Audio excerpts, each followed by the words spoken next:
एछे मोहन विद्या ये देखे से मोहे। केवल ये नहीं कहा कि वो भावुक है, उसके आगे बढ़ गए। जो भी उसे देखता है वह उसे पूर्ण पुरुषोत्तम भगवान के रूप में स्वीकार कर लेता है। यह बात किसकी है? ये प्रकाशानंद सरस्वती की नहीं है, यह किसकी है? ब्राह्मण के मुख से सुनी। लेकिन उनका वर्णन क्या है? चूंकि वे अपनी योग शक्ति से लोगों को सम्मोहित करता है, अतः उसे जो भी देखता है वो मोहित हो जाता है। अगर ये भगवान कुछ नहीं है, किसका स्मरण आता है?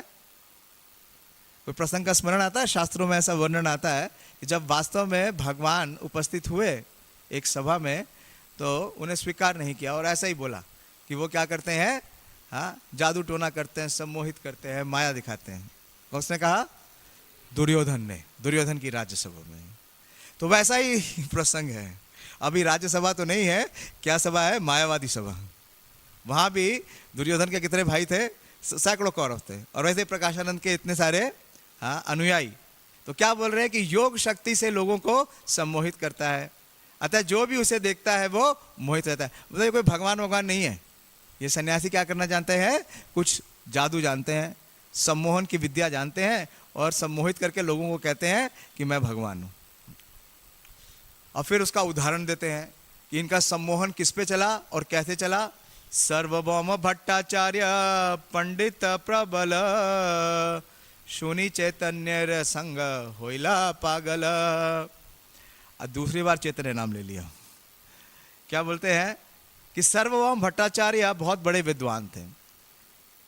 तो काशी में जो विद्वान है वो प्रकाशानंद सरस्वती है, लेकिन जो पुरी में सन्यासियों के चीफ थे वो कौन थे? श्री सर्वभौम भट्टाचार्य।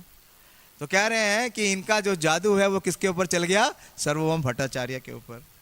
वो बहुत बड़े विद्वान थे, किंतु मैंने सुना है कि वह श्री चैतन्य की संगति से पागल हो गए। वो भी क्या हो गए? भावुक हो गए, और उन्हीं की तरह नाचने गाने लगे।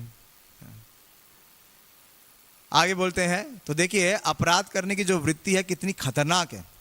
हाँ, कहाँ से शुरू और खत्म तो होती नहीं है। हाँ, खत्म होती नहीं है, तो कितना आगे तक बढ़ गए, कितनी जो मर्यादा है उसका वो व्यतिक्रमण कर रहे हैं। सन्यासी नाम मात्र महा इंद्र जाली, काशीपुरे ना विकाबे तार भाव काली। तो लेकिन देखिए, अभिमान देखिए क्या बोल रहे हैं कि सन्यासी केवल नाम मात्र के हैं। ये फिर तीसरी बार बोल रहे हैं, ये चैतन्य केवल नाम के सन्यासी हैं। 3 बार बोला ना, चैतन्य नाम तो 3 बार ले लिया। तो ये चैतन्य केवल नाम के सन्यासी हैं, वास्तव में एक बहुत बड़ा जादूगर है। क्या लिखा है? महा इंद्र जाली। जाली का मतलब समझते हैं ना? जाली किसे कहते हैं? फर्जी जाली आदमी बोलते हैं ना, ये तो फ्रॉड। तो कह रहे साधारण फ्रॉड नहीं है। कौन सा फ्रॉड है? महा फ्रॉड है महा इंद्र जाली। ये बहुत बड़ा जादूगर हो, लेकिन अभी ये कहाँ आ गए हैं? अब ये मेरे क्षेत्र में आ गए हैं। हाँ? आपको पता है ना, हाँ?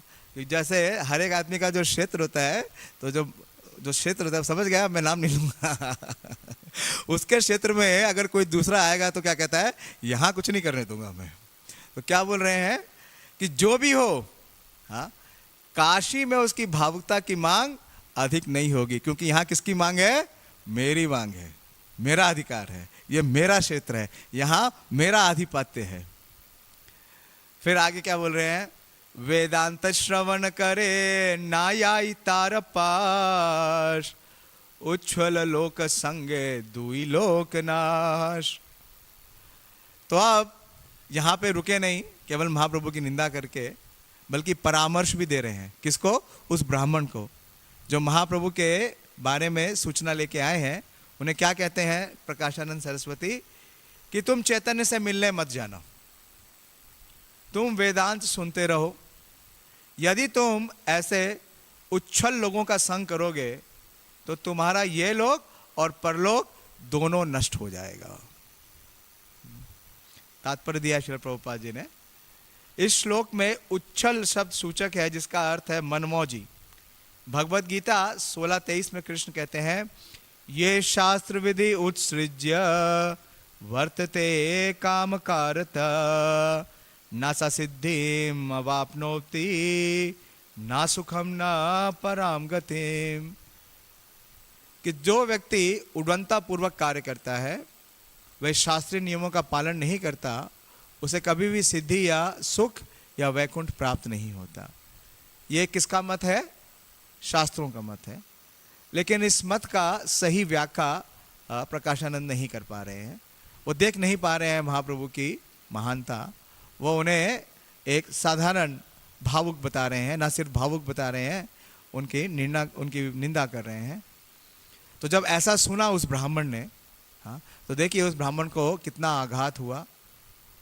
एता सुनी से विप्र महादुख पाइला, कृष्ण कृष्ण कही तथा हेते उठी गेला। जब उस ब्राह्मण ने प्रकाशानंद सरस्वती को श्री चैतन्य महाप्रभु के विषय में इस तरह कहते सुना, तो वह अत्यंत दुखी हुआ। वह कृष्ण कृष्ण कहता हुआ वहां से तुरंत चला गया। प्रभुर दर्शने शुद्ध हाई आछे तारा मन, प्रभु आगे दुखी होया कहे विवरण। तो ये जो ब्राह्मण था, ये प्रकाशानंद सरस्वती का संग त्याग दिया। असत संग त्याग यही वैष्णव आचार। तो प्रकाशानंद ने क्या कहा कि महाप्रभु का संग त्याग दो, लेकिन ब्राह्मण विद्वान था, उसने क्या किया? प्रकाशानंद का संग त्याग दिया और महाप्रभु के समक्ष आ गए। और महाप्रभु का समक्ष आके वो क्या वर्णन कर रहे हैं? वो बोल रहे हैं, उस ब्राह्मण का चित्त भगवान चैतन्य महाप्रभु का दर्शन करके पहले ही शुद्ध हो चुका था। अतः वह श्री चैतन्य महाप्रभु के पास गया तथा प्रकाशानंद सरस्वती के सामने जो कुछ हुआ था उन्हें कहकर सुनाया। एक और शास्त्रीय प्रसंग कि जब एक गुरु या विद्वान ने कुछ कहा लेकिन शिष्य ने उसका पालन नहीं किया। बलि महाराज को शुक्राचार्य ने क्या कहा कि ये छलिया है। यहां भी यही बोल रहे, छलिया है, ये छल करने आया, छल से तुम्हारा सारा राज्य छीन लेगा। यहाँ क्या बोल रहे हैं कि तुम्हारा ये जन्म और अगला जन्म दोनों नाश कर देगा। लेकिन क्या स्वीकार किया ब्राह्मण ने? नहीं स्वीकार किया। वो महाप्रभु के समक्ष आए और प्रकाशानंद सरस्वती के साथ जो भी हुआ वो उन्हें कह सुनाया। अब देखिए महाप्रभु की क्या प्रतिक्रिया है। सुनी महाप्रभु तबे ईशित हसीला, पुनरअपि से वृप्पा प्रभुरा पूछिला। तो यह सुनकर श्री चैतन्य महाप्रभु थोड़ा मुस्कुराए, कोई प्रतिक्रिया नहीं दी, बोले नहीं। तब वह ब्राह्मण महाप्रभु से पुनः बोला, तारे आगे अभी आमी तोमार नाम लाए, से ही तोमार नाम जाने आपने कहिल। उस ब्राह्मण ने कहा, जो ही मैंने उसके सामने आपके नाम का उच्चारण किया, त्यों ही उसने इस बात की पुष्टि की कि वह आपके नाम को जानता है। तुम्हारे दोष कहिते करे नामेरा उच्चार, चैतन्य चैतन्य करी कहे 3 बार। आपके दोषों को गिनाते हुए उसने 3 बार चैतन्य चैतन्य चैतन्य उच्चारण करके आपके नाम का उच्चारण किया। और फिर आज की प्यार कि 3 बार आपके नाम का उच्चारण किया, लेकिन उसके मुख से कृष्ण के नाम का उच्चारण नहीं हुआ। तो बहुत गहरा सिद्धांत है। दूसरी लाइन में बहुत गहरा सिद्धांत दे रहे हैं कि अवज्ञा ते नाम लाए सुनी पाए दुखे। क्योंकि उसने नाम आपका कैसे लिया? आपकी निंदा करने के लिए, हाँ, आपका अपराध करने के लिए। तो शिला जीव गोस्वामी लिखते हैं कि जब हम कृष्ण का नाम लेने का प्रयास करते हैं, जैसे हम सब साधक हैं, नाम लेते हैं, तो गुरु महाराज हमेशा एक ही इंस्ट्रक्शन को बार बार बोलते थे, परम पूज्य श्रील गोपाल कृष्ण गोस्वामी महाराज, कि हमें जब कैसे करना है? ध्यान पूर्वक, ध्यान पूर्वक। आप कोई भी महाराज का लेक्चर देख लीजिए, भगवान महाराज की ये इंस्ट्रक्शन हमेशा ओवरवेलमिंग इंस्ट्रक्शन है। और ये इंस्ट्रक्शन मुझे तो पता नहीं, मैं तो अभी स्ट्रगल कर रहा हूँ, आप में से कितने लोग इसका पालन कर पाते हैं कि ध्यान पूर्वक जग कर पाते हैं? ध्यान नहीं आता। तो जब हम 100 अपराध करते हैं, अगर 100 अपराध हो जाते हैं, तो ध्यान पूर्वक जप नहीं कर सकते, नहीं होगा। और श्रील जीव गोस्वामी लिखते हैं अपने षड संदर्भों में, मुझे संदर्भ याद नहीं है, मैं ढूंढ रहा था मिला नहीं। प्रबोधानंद सरस्वती महाराज ने हमारे यहाँ राधा पारसारथी में बताया था, डिटेल भी दिया था। और अगर हम वो अपराध की संख्या 100 से बढ़ जाती है, कितनी हो जाती है, 1000 हो जाती है, तो 4 जो नियम पालन करने का है, जो 4 रेगुलेटरी प्रिंसिपल है, वो फॉलो नहीं होगा, ब्रेक होने लगेगा। 4 रेगुलेटरी प्रिंसिपल फॉलो नहीं कर पाएंगे। कई बार भक्त कहते हैं 4 रेगुलेटरी प्रिंसिपल तो बहुत आसान है। आसान नहीं है कलयुग में। अगर हम डायरेक्टली उसको नहीं ब्रेक कर रहे हैं तो सटली उसको जरूर ब्रेक कर रहे हैं, मतलब सूक्ष्म रूप से उसका पालन नहीं कर पा रहे हैं। और कारण क्या है स्ट्रगल करने का? अवज्ञा या अपराध। और श्रील जीव गोस्वामी लिखते हैं कि अगर 10,000 अपराध हो गए आपसे, अपराधों की संख्या कितनी हो गई? 10,000, तो मुख से कृष्ण का नाम आना बंद हो जाएगा। तो यहां पे ब्राह्मण बता रहे हैं कि उनके मुख से आपका तो नाम 3 बार आया, चैतन्य प्रभु आपका, महाप्रभु आपका नाम 3 बार आया उनके मुख से, लेकिन कृष्ण का नाम एक बार भी नहीं आया, क्योंकि वो क्या है? अपराधी हैं। तो इस प्रकार से ये प्रसंग चल रहा है। तो चैतन्य चरितामृत बहुत ही विशेष ग्रंथ है। इतना विशेष ग्रंथ है क्योंकि इसमें लीला और लीला के साथ ही साथ सिद्धांत दोनों का बड़ा ही सुंदर समावेश है। और सर्वोच्च सिद्धांत कि प्रेमा पुमार्थो महान, इसका जो विस्तार है वो है श्री चैतन्य महाप्रभु का ये पूरा जीवन चरित्र। तो इसलिए श्री चैतन्य चरितामृत बहुत ही विशेष है। श्रील प्रभुपाद जी ने श्रीमद् भागवतम का अनुवाद रोक के श्री चैतन्य चरितामृत प्रस्तुत की। हाँ, तो क्यों? क्योंकि प्रभुपाद जी को ये लगा कि शायद उनके जो शिष्य हैं वो श्रीमद् भागवतम का अनुवाद तो कर देंगे, और ऐसा ही हुआ।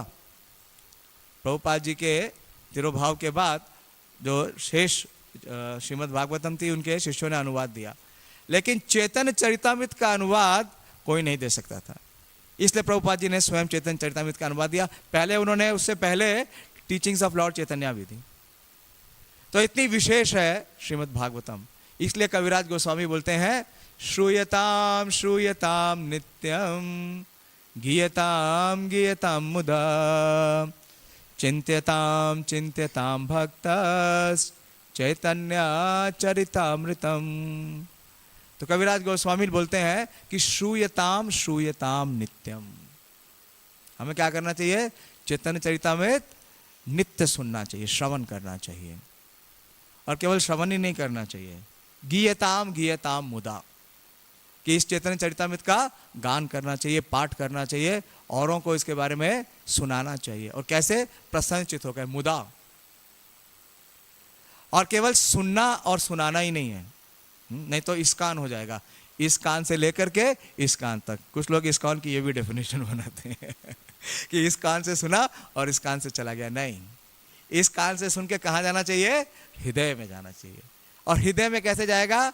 चिंत्यताम चिंत्यताम भक्तस, जो भक्त है वो इस लीला का बार बार क्या करता है? स्मरण करता है, चिंतन करता है। ऐसी है श्री चैतन्य चरितामृत।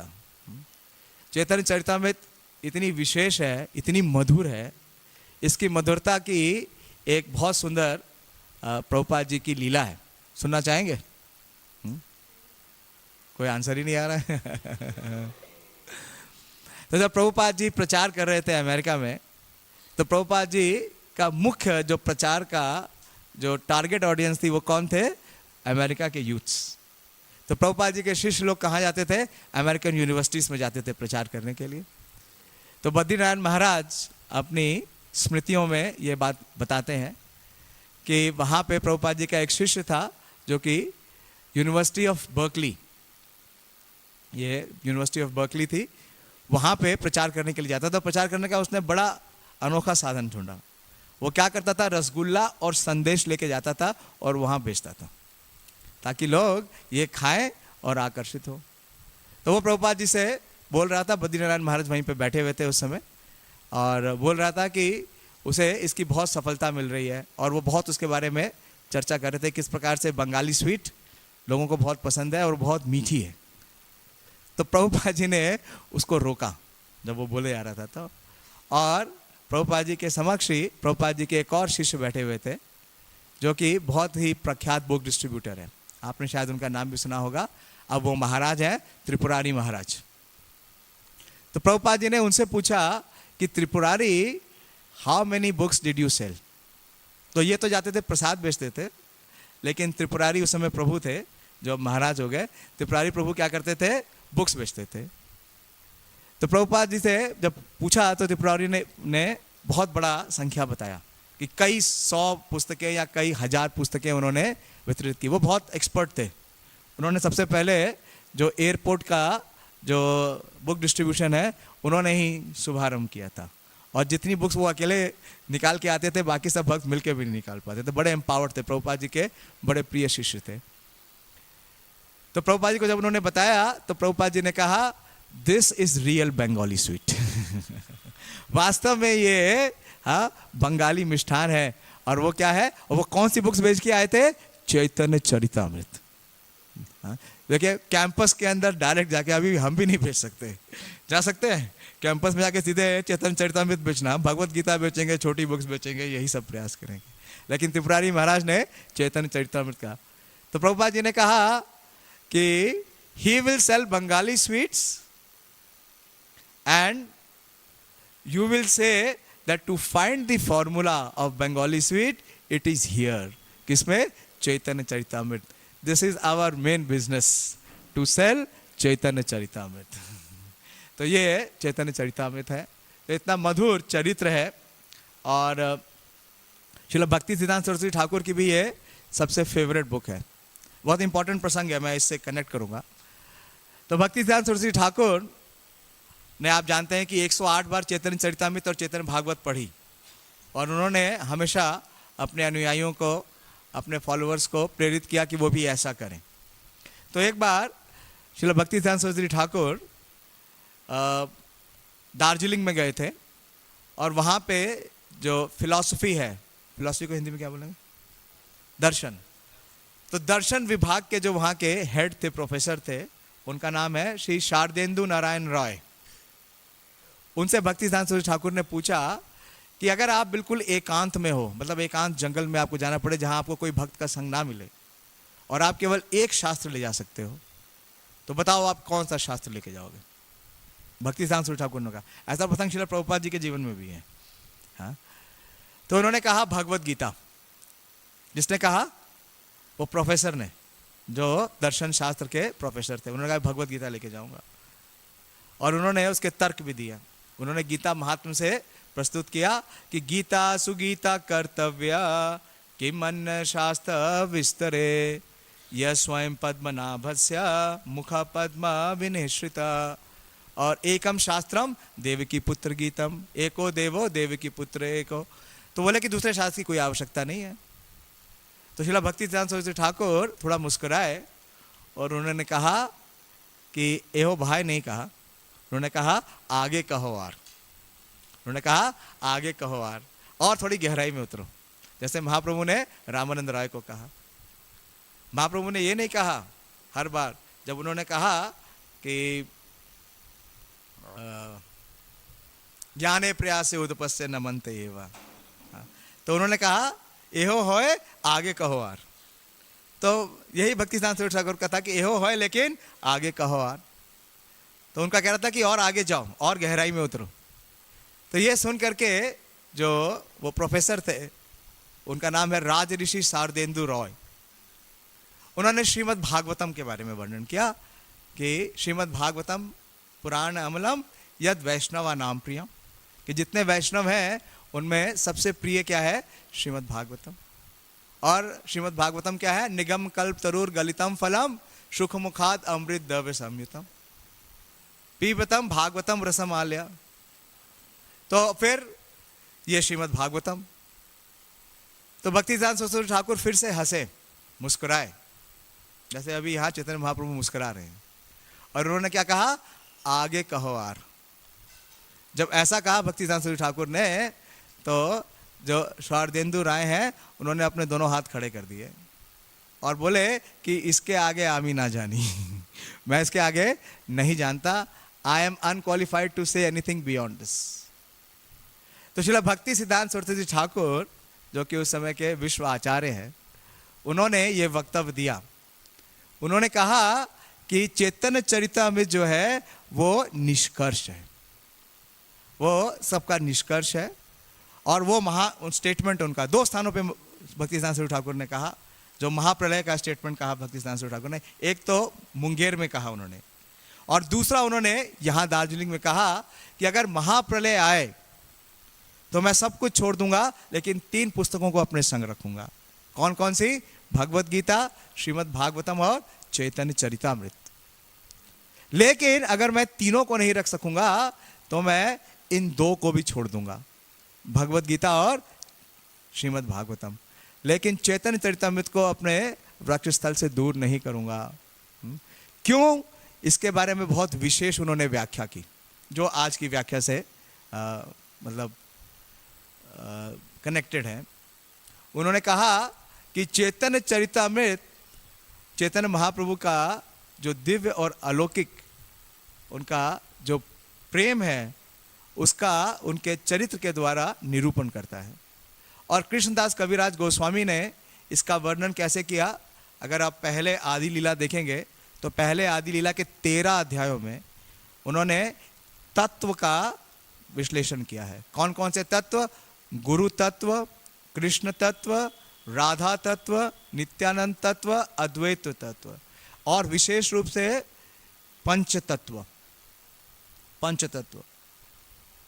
1970 के लगभग 72 में जब पहली बार मायापुर में परिक्रमा करा रहे थे श्रील प्रभुपाद जी, मायापुर फेस्टिवल हो रहा था फर्स्ट टाइम, तो प्रभुपाद जी चैतन्य चरितामृत का पहले केवल 1 चैप्टर देना चाहते थे।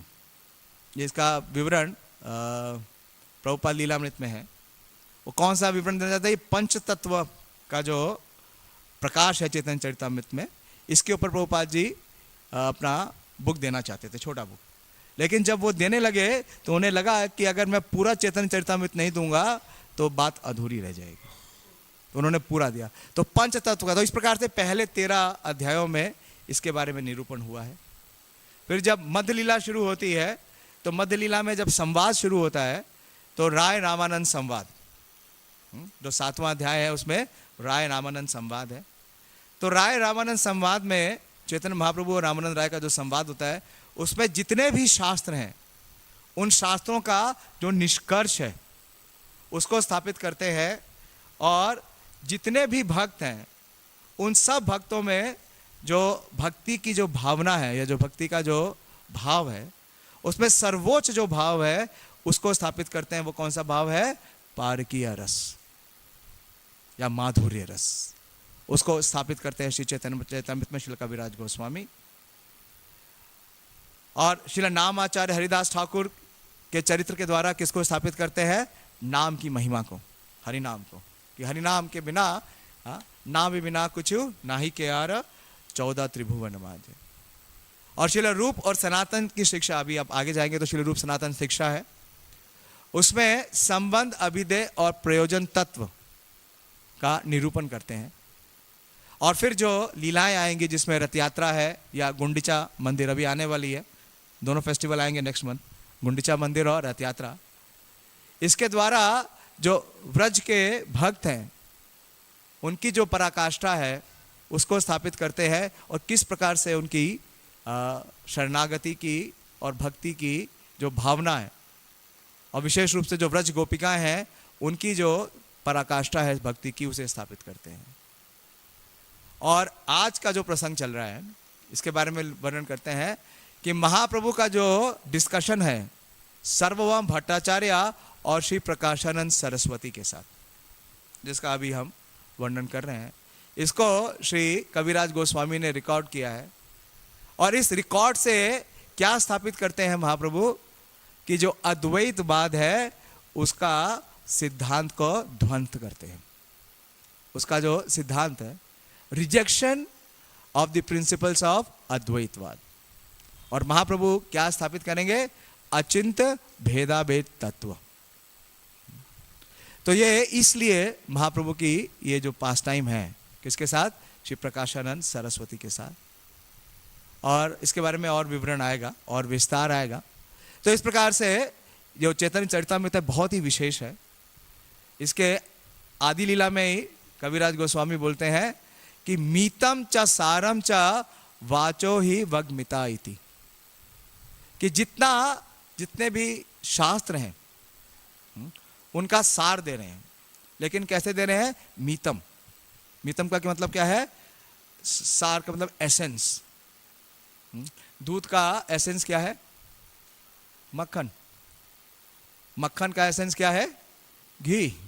हाँ, तो सार का सार इंग्लिश में कहते हैं एसेंस ऑफ एसेंस। क्या वर्ड है? Quit essence, Quint essence. तो उसी प्रकार से चैतन्य चरितामृत, इसलिए चैतन्य चरितामृत को प्रभुपाद जी ने कहा ये पोस्ट ग्रेजुएट स्टडी है। तो ये जो प्रसंग चल रहा है पूरा प्रकाशानंद सरस्वती का, ये इसलिए है कि जो अद्वैतवाद का प्रभाव था उसको महाप्रभु निरस्त करेंगे और जो अचिंत भेदाभेद तत्व है उसको स्थापित करेंगे। इसलिए चैतन्य चरितामृत जरूर पढ़नी चाहिए। यहां तक श्रील भक्तिसिद्धांत सरस्वती ठाकुर ने कहा कि श्रीमद् भागवतम पढ़ने से पहले क्या पढ़ना चाहिए आपको? चैतन्य भागवत और चैतन्य चरितामृत। और इसका प्रमाण क्या है? इसका प्रमाण है श्रील प्रभुपाद जी का प्रस्तुतिकरण। प्रभुपाद ने कैसे प्रस्तुतिकरण किया? इंट्रोडक्शन में चैतन्य महाप्रभु का पूरा चरित्र दे दिया। एक बार मैंने, एक बुजुर्ग व्यक्ति है मेरे ही मतलब बहुत नज़दीक है, मैंने उनको कई बार प्रेरित किया कि आप श्रीमद् भागवतम पढ़िए। भगवद गीता उन्होंने कई बार पढ़ ली, तो मैंने कहा चलिए आप नेक्स्ट श्रीमद् भागवतम पढ़िए। तो मैंने उनको श्रीमद् भागवतम का फर्स्ट कैंटो दिया, पूरा बुक नहीं दिया, नहीं तो मना कर देते, इतना नहीं पढ़ सकते, इतना संभव नहीं है। तो जब उन्होंने पहला पढ़ना शुरू किया कुछ दिन बाद, तो मैंने पूछा कि आपका स्टडी कैसे चल रहा है? तो बोले नहीं स्टडी नहीं चल रहा है। मैंने क्यों नहीं पढ़ रहे आप? बोले उसमें तो चैतन्य चरितामृत दिया हुआ है, उसमें चैतन्य महाप्रभु के बारे में दिया, वो भागवत तो है ही नहीं। क्योंकि उसमें प्रभुपाद जी ने जो प्रस्तावना है उसमें पूरा विस्तार दिया चैतन्य महाप्रभु का। तो अगर जब तक हम चैतन्य महाप्रभु की कृपा प्राप्त नहीं करेंगे तब तक किसी शास्त्र को नहीं समझ सकते। इसका सबसे बड़ा प्रमाण क्या है? ये मायावादी सन्यासी प्रकाशानंद सरस्वती, कि उन्होंने वेदांत सूत्र तो पढ़ लिया, हर समय वेदांत पढ़ते हैं और वेदांत की व्याख्या करते हैं, लेकिन वेदेश्च सर्वेर अहमेव वेद्यो वेदांत कृत वेद विदेव चाहम, ये समझ में नहीं आया। एक और लीला है, जिस प्रकार की जो ब्रज के ब्राह्मण थे, तो वो सारे ब्राह्मण क्या कर रहे थे? यज्ञ के अनुष्ठान कर रहे थे। हाँ, बहुत ज्ञान था उन्हें, लेकिन कृष्ण और बलराम जब उनसे मांगने आए तो नहीं दिए। लेकिन जो ब्राह्मण पत्नियां थी उन्होंने कृष्ण और बलराम को प्रसन्न किया। तो इसलिए जब तक चैतन्य महाप्रभु की कृपा नहीं होगी, चैतन्य महाप्रभु के जो परंपरा में उनके अनुयायी हैं, उनके भक्त हैं, उनकी कृपा नहीं होगी, तब तक समझ नहीं आएगी। और प्रभुपाद जी ने हमें ये चैतन्य चरितामृत दी है। तो कविराज गोस्वामी एक बहुत बड़ा वरदान देते हैं। वो बोलते हैं, ये वाना ही बुझे के बा सुनीते सुनीते सेहा की अद्भुत चैतन्य चरिता, कृष्ण उपजीबे प्रीति जानी बेरसे रे रीति, सुन ले होए बड़ा सुखा। कि ये बा ना ही बूझे के हा, कि अगर आप सुन रहे हैं और आपको कुछ नहीं समझ में आ रहा। प्रभुपाद जी ये बोलते हैं कि जब वो भक्तिसिद्धांत सरस्वती ठाकुर के सामने बैठ के सुनते थे तो उन्हें ज़्यादा कुछ समझ में नहीं आता था, लेकिन वो उठ के नहीं जाते थे, वो वहीं बैठ कर सुनते थे। तो कविराज गोस्वामी कह रहे हैं कि अगर आपको कुछ समझ में नहीं भी आ रहा है, ये बा ना ही बूझे के हा, लेकिन करना क्या है? सुनीते सुनीते से हा, सुनते रहिए लगातार। हाँ, श्रूयताम श्रूयताम नित्यम। क्या होगा? कि अद्भुत चैतन्य चरिता, जो चैतन्य चरिता में था, ये क्या है? ये अद्भुत है। तो अद्भुत क्या है? कृष्ण उपजीबे प्रीति जानी बेरसे रे रीति, कि कृष्ण के प्रति प्रेम उपजाएगा। कैसे करने से? चैतन्य चरितामृत सुनने से। और क्या जान जाएंगे आप? जानी बेरसे रे रीति, जो रस का आस्वादन कृष्ण करते हैं। कृष्ण क्या है? रसराज।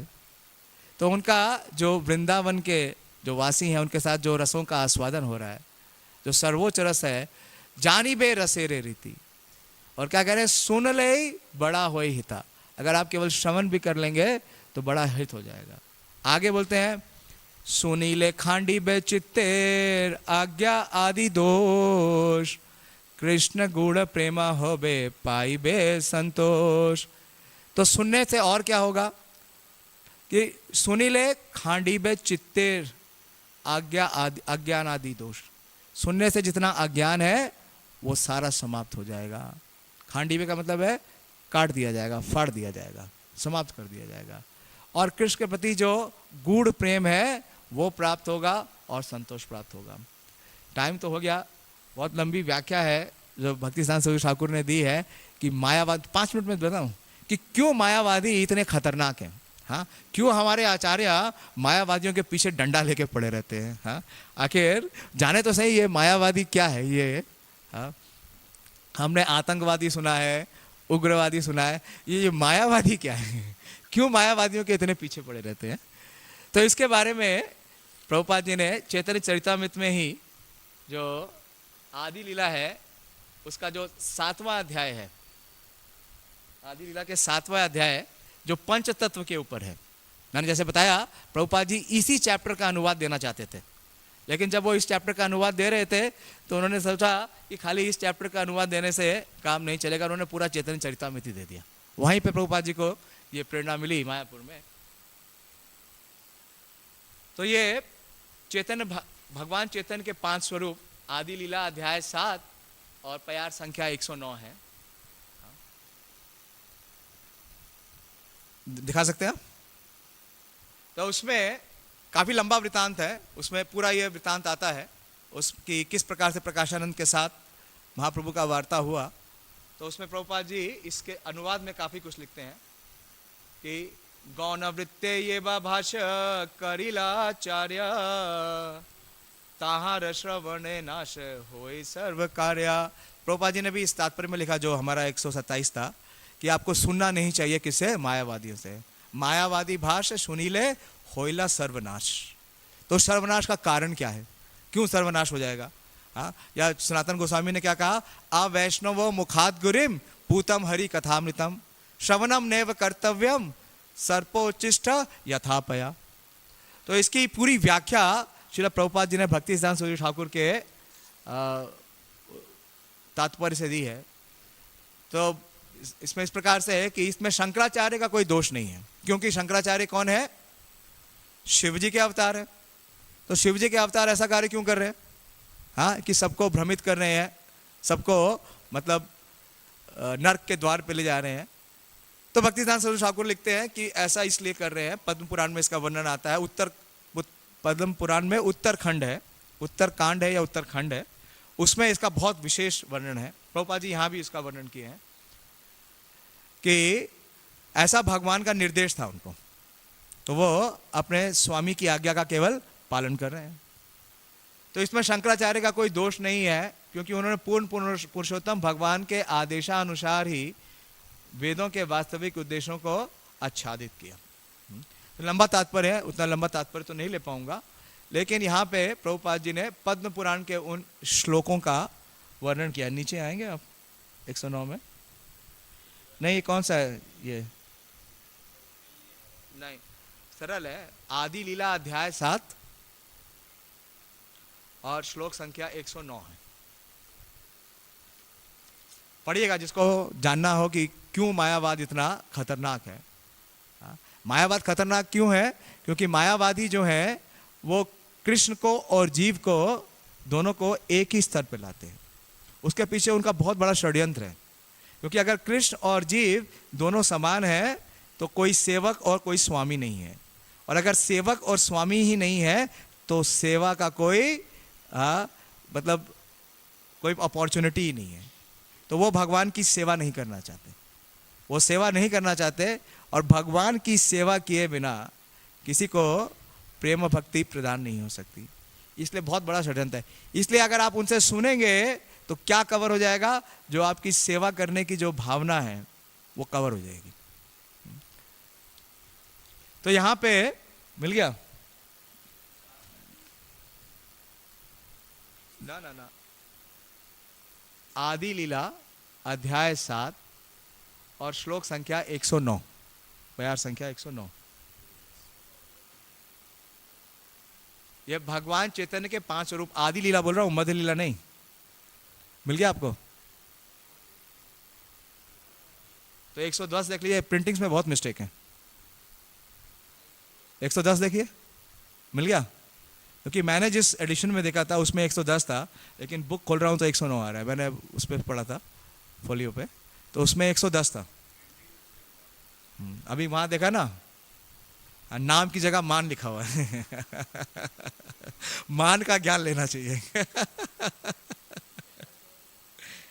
110 कर लीजिए, 110। आप सुनिए, अच्छा चलिए सुनिए।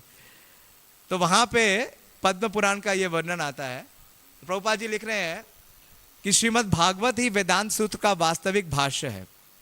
दुर्भाग्यवश यदि कोई शंकराचार्य कृत शारीरिका भाष्य के प्रति आकृष्ट होता है तो समझ लीजिए उसका आध्यात्मिक जीवन विनष्ट हो गया है। तो कोई यह तर्क कर सकता है कि जब शंकराचार्य शिव जी के अवतार हैं तो फिर उन्होंने लोगों को इस तरह क्यों ठगा? इसका उत्तर यह है कि उन्होंने अपने स्वामी पूर्ण पुरुषोत्तम भगवान के आदेश से ऐसा किया। इसकी पुष्टि स्वयं शिव जी पद्म पुराण में करते हैं। श्लोक नहीं ले रहा मैं क्योंकि समय कम है। हाँ? तो शिव जी ने अपनी पत्नी पार्वती को बताया कि मायावाद दर्शन अपवित्र है। क्या है? अशास्त्रम। वहां क्या बोल रहे थे प्रकाशानंद सरस्वती कि जो चैतन्य महाप्रभु कर रहे हैं वो अशास्त्र है। नहीं, अशास्त्र क्या है? जो मायावादी कर रहे हैं। और इसका प्रमाण क्या है? पद्म पुराण में। तो शिव जी ने अपनी पत्नी पार्वती को बताया कि मायावाद दर्शन अपवित्र अशास्त्र है, ये प्रच्छन्न बौद्धवाद है। हे पार्वती, मैं कलयुग में ब्राह्मण रूप में इस कल्पित मायावाद दर्शन का उपदेश देता हूं। नास्तिकों को ठगने के लिए मैं ये बताता हूं कि पूर्ण पुरुषोत्तम भगवान रूप और गुणों से रहित होते हैं। तो क्या बोलते हैं? निराकार हैं, हाँ, निर्गुण हैं। इसी तरह वेदांत की व्याख्या करते समय मैं भगवान के साकार रूप का निषेध करते हुए सारी जनता को नास्तिकता की ओर पथभ्रष्ट करने के लिए उसी मायावाद का वर्णन करता हूं। शिव पुराण में पूर्ण पुरुषोत्तम भगवान ने शिव जी से कहा, तो यह आदेश है कि कलयुग में वेदों के कल्पित अर्थों की व्याख्या करके लोगों को मोहित और पथभ्रष्ट करो। अब देखिए कितने पथभ्रष्ट हैं। वो क्या बोल रहे हैं कि कौन मोहित कर रहा है? महाप्रभु। मोहित कौन है? स्वयं है। हाँ, यह पुराणों का वर्णन है। श्रील भक्ति सिद्धांत सरस्वती ठाकुर ने टिप्पणी की कि मुख्य वृत्ति प्रत्यक्ष अर्थ अभिधावृत्ति है, अर्थात जिसके अर्थ को लोग शब्द कोश से तुरंत समझ सकते हैं, किंतु गौण वृत्ति प्रत्यक्ष अर्थ का अर्थ है। प्रभुपाद जी ने गौण वृत्ति के बारे में बताया, वो सब बताया। हाँ, परमात्मा है, आत्मा है, हाँ, इतना वर्णन किया। वो सब क्या है? उससे लेकिन प्रेम नहीं प्राप्त होगा। उसका कारण क्या है? क्योंकि उससे वो क्या करते हैं? प्ले करते हैं, मिस इंटरप्रेट करते हैं। ये गौण वृत्ति अप्रत्यक्ष अर्थ का अर्थ है जिसके लोग शब्दकोश के बिना ही कल्पना कर लेते हैं। तो ये क्या करते हैं? मिस इंटरप्रेट करते हैं। उदाहरणतः एक राजनीतिक ने कहा कि कुरुक्षेत्र शरीर का घोतक है, किंतु शब्दकोश में ऐसी परिभाषा कहीं भी नहीं मिलती, इसलिए यह काल्पनिक अर्थ गौण वृत्ति है। थोड़ा टेक्निकल है लेकिन इसको समझिए। जबकि शब्दकोशों में पाया जाने वाला प्रत्यक्ष अर्थ मुख्य वृत्ति या अभिधावृत्ति है। इन दोनों में अंतर है। श्री चैतन्य महाप्रभु का कहना है कि मनुष्य वैदिक साहित्य को अभिधावृत्ति से समझे और गौण वृत्ति से इसका परित्याग करते हैं। कभी कभी आवश्यकता अनुसार वैदिक साहित्य का वर्णन लक्षणावृत्ति या गौण वृत्ति के संदर्भ में किया जाता है, किंतु ऐसी व्याख्याओं को स्थायी सत्य नहीं मानना चाहिए। और आगे इसी तात्पर्य में प्रभुपाद जी ये भी बताते हैं कि पद्म पुराण में शिव जी पार्वती से क्या कहते हैं। आगे देखिए और आगे नीचे जाइए, जो श्लोक है शृणु देवी प्रवक्ष्यामि, इसके नीचे कि शिव जी बोलते हैं माता पार्वती से कि प्रिय, मैंने मायावाद दर्शन के माध्यम से जिस तरह से अज्ञान फैलाया है उसकी व्याख्या सुनो। मात्र इसे सुनकर बड़े से बड़ा विद्वान भी पतित हो जाएगा। यह दर्शन निश्चय ही जनता के लिए अत्यंत अशुभ है और मैंने इसे वेदों में वास्तविक अर्थ की गलत व्याख्या की है और संस्तुति की है कि कर्म से मुक्ति पाने के लिए सारे कर्मों का त्याग कर दो। मैंने इस मायावाद दर्शन में जीवात्मा तथा परमात्मा को एक बताया। यह सबसे बड़ा इसका क्या है? दोष है कि जो ब्रह्म है वो क्या बोलते हैं कि क्या, ब्रह्म सत्य जगत मिथ्या, ब्रह्म सत्य जगत मिथ्या। लेकिन ब्रह्म से परे क्या है? पर ब्रह्म है। जब हम 15वें अध्याय में आते हैं तो भगवान भगवद गीता में ये बतलाते हैं कि वो जो दोनों हैं, मतलब जो मुक्त जीव हैं और जो बद्ध जीव हैं, उनसे भी परे क्या है? परमात्मा है। लेकिन परमात्मा से भी परे कौन है? पूर्ण पुरुषोत्तम भगवान श्री कृष्ण। तो जो मायावादी हैं तो वो तो जीवात्मा और परमात्मा में ही जो भेद है उसको नहीं पकड़ पाते। तो ये उनकी सबसे बड़ी गलत व्याख्या है।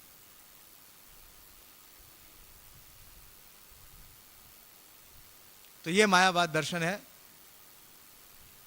तो चैतन्य महाप्रभु तथा उनके अनुयायियों ने मायावाद दर्शन की किस तरह भर्त्सना की, इसका वर्णन चैतन्य चरितामृत में। तो प्रभुपाद जी इसलिए देखते हैं कि ये बहुत बड़ा एक अपराध है कि भगवान का जो सुंदर चिन्मय रूप है उसको मायावादी स्वीकार नहीं करते।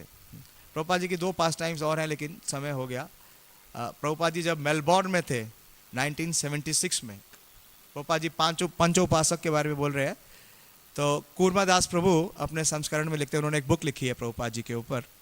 तो वो लिखते हैं कि प्रभुपाद जी 1976 मेलबोर्न में मिलने के लिए एक ही दिन 2 मतलब श्रेणी के लोग आए। तो पहली जो श्रेणी के लोग आए वो साउथ अफ्रीकन थे, साउथ अफ्रीकन लोग थे और मेलबोर्न ऑस्ट्रेलिया में रह रहे थे और बहुत दूर से प्रभुपाद जी से मिलने के लिए आए। मतलब वहाँ पे क्या है, नॉर्मली फॉरेन कंट्रीज में लोग कार से काफ़ी ट्रैवल करते हैं, वो 500-600 किलोमीटर आराम से कार से आ जाते हैं। अब तो इंडिया में भी होने लगा खैर। तो वो आए प्रभुपाद जी से मिलने के लिए और उन्होंने बताया कि वो भगवान राम के उपासक हैं और उन्होंने भारत में ही दीक्षा ली। तो प्रभुपाद जी ने उन्हें कहा कि आप भगवान राम का नाम लीजिए। और प्रभुपाद जी ने उनसे पूछा तो उन्होंने बताया कि वो 5 उपासक भी हैं, पंचोपासक भी हैं। पंचोपासक में क्या है? शिव है, इंद्र है, सूर्य है, इस प्रकार से गणेश है, 5 देवताओं की वो उपासना करते हैं। तो प्रभुपाद जी ने उनको समझाया कि ये करना ठीक नहीं है, क्योंकि जो भगवान कृष्ण है और भगवान राम है वो परम है और बाकी जो सब है वो उनके सेवक हैं। तो सेवक और स्वामी को एक स्तर पे आप नहीं ला सकते। तो वो इस बात को स्वीकार कर लिए, वो स्वीकार करके चले गए। और उनके जाने के बाद एक और प्रोफेसर है, उनका नाम है इयान वॉटसन। ये सीनियर लेक्चरर है इंडियन फिलॉसफी ला ट्रोब यूनिवर्सिटी में। और जब वो आए तो प्रभुपाद जी ने उनसे पूछा कि आप मतलब भारतीय दर्शन के बारे में पढ़ाते हैं यहाँ पे ऑस्ट्रेलिया में, तो आपका भारतीय दर्शन के बारे में क्या निर्णय है या आपने क्या समझा? तो उन्होंने बोला कि क्या सबसे सर्वोच्च है? मोक्ष ही चरम है। तो प्रभुपाद जी ने कहा नहीं, कि महाप्रभु ने सिद्ध किया कि मोक्ष चरम नहीं है, मोग लघु है, परम क्या है? प्रेम। वो प्यार आती है चैतन्य चरितामृत में, यारे आगे तृण तुल्या चारि पुरुषार्था, कि 4 पुरुषार्थ तृण है, धर्म अर्थ काम और मोक्ष। लेकिन वो जो प्रोफेसर था, विद्वान था, वो प्रभुपाद जी से बहुत तर्क कर रहा था। तो प्रभुपाद जी ने पूछा, अच्छा ये बताओ कि जीवात्मा और परमात्मा में कोई अंतर है या नहीं? बोला नहीं, कोई अंतर नहीं है। क्यों? क्योंकि दोनों क्या है? ब्रह्म है। तो ये सबसे बड़ा भ्रम है और इस भ्रम को दूर करने के लिए चैतन्य महाप्रभु आए, उन्होंने अचिंत्य भेदाभेद तत्व दिया। और हमारे आचार्यों ने भी, अब देखिए, इसलिए हमें अपने आचार्यों से ही श्रवण करना चाहिए, क्योंकि क्या है कि जीव की जो ये बहुत गहरी इच्छा है क्या बनने की? भगवान बनने की। कैसे? भोक्ता बनने की। वो इच्छा तभी जाएगी जब हम शुद्ध वैष्णव आचार्यों से श्रवण करेंगे कि वो हमेशा बार बार हमें ये बताएंगे कि हम भोक्ता नहीं हैं, हम क्या हैं? हम भोग्य हैं, हम स्वामी नहीं हैं, हम सेवक हैं। और जीवेरे स्वरूप होए कृष्णेर नित्य दास। तो लगातार हम श्रवण करेंगे अपने आचार्यों से। तो ये जो मिसकंसेप्शन है, काफ़ी लंबा है ये इसका, लेकिन शॉर्ट में बता रहा हूँ, जो टेक्निक है वो यही है कि श्रवण के माध्यम से क्या क्लियर होगा? मिसकंसेप्शन। और अगर गलत व्यक्ति से श्रवण करेंगे तो जो मिसकंसेप्शन है वो स्ट्रांग हो जाएगा, कभी भी आपको कृष्ण का प्रेम नहीं प्राप्त होगा। तो ऐसे व्यक्तियों से, इसलिए यूट्यूब को गुरु मत बनाइए। आज के समय में यूट्यूब गुरु है, यूट्यूब ही आचार्य बन गए हैं। हाँ, तो यूट्यूब से मत सुनिए, किसी से मत सुनिए। हाँ, किससे सुनिए? जो हमारे वैष्णव आचार्य हैं, जो प्रभुपाद जी की परंपरा में आ रहे हैं, जिनको प्रभुपाद जी ने मनोनीत किया, गुरु महाराज को, और जिनको महाराज ने मनोनीत किया, केवल उनसे श्रवण करिए। नहीं तो क्या होगा, जिस प्रकार से ये प्रकाशानंद है उसी प्रकार से ऐसे प्रकाशानंद अब केवल 10,000 नहीं है, अभी तो पता नहीं उनकी जो संख्या है बहुत मल्टीप्लाई हो गई है। तो प्रेम की जो भक्ति है जिसको प्रदान करने के लिए महाप्रभु आए थे, उससे वंचित रह जाएंगे। बहुत बहुत धन्यवाद। तो मुझे ये प्रेरणा मिली, मैंने ये प्रस्तुत करने का प्रयास किया। अगर मुझसे कोई त्रुटि या क्षमा हुई हो तो उसके लिए मुझे क्षमा करिएगा। हरे कृष्णा। श्री चैतन्य चरितामृत की जय, श्रील प्रभुपाद की जय, उपस्थित सभी भक्तवृंद की जय। निताय गौर प्रेमानंदी। हरि हरि बोल।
Vande